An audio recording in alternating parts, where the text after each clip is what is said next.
Il 21 febbraio, quando ci sono stati segnalati i primi casi in Veneto, i primi ad arrivare a Schiavonia sono stati i volontari della Protezione Civile, hanno allestito le tende, presidiato l'ospedale che era stato chiuso. Da quel 21 febbraio 2020 il lavoro della Protezione Civile del Veneto non si è più fermato. Dei 25.000 volontari, 12.000 quelli impegnati nell'emergenza Covid. Oltre 280.000 giornate uomo regalate dai volontari della Protezione Civile del Veneto alla collettività, dando un supporto incredibile alla sanità. Contabilizzate queste ore regalate alla comunità veneta si traducono in 50 milioni di euro. Protezione Civile impegnata negli ultimi 16 mesi in attività di logistica, alcune realizzate solo in Veneto, come la riapertura di 6 ospedali dismessi e ancora la consegna di mascherine e ventilatori.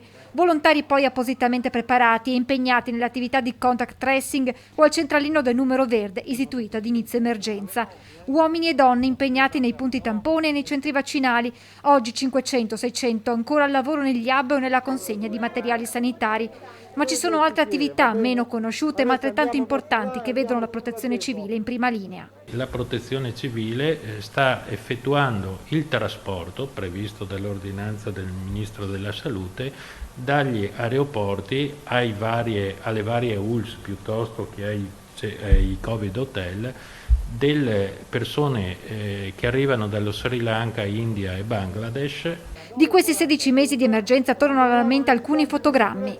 Il ricordo vivo che ho è che quando nella prima settimana abbiamo fatto la raccolta da Rovigo a Padova per le mascherine, l'autostrada completamente deserta.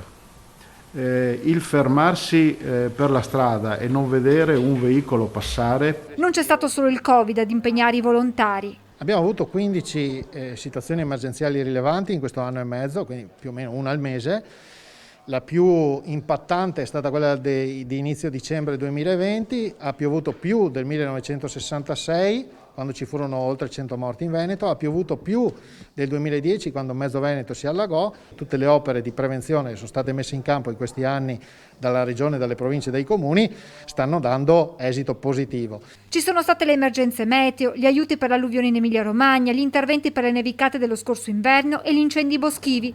Protezione Civile sempre pronta ad intervenire laddove sarà necessario. Abbiamo una parte del Veneto che è a rischio rilevante incendio boschivo e ci sono anche previsioni, soprattutto nelle aree montane, di eventi meteo rilevanti, quindi temporali.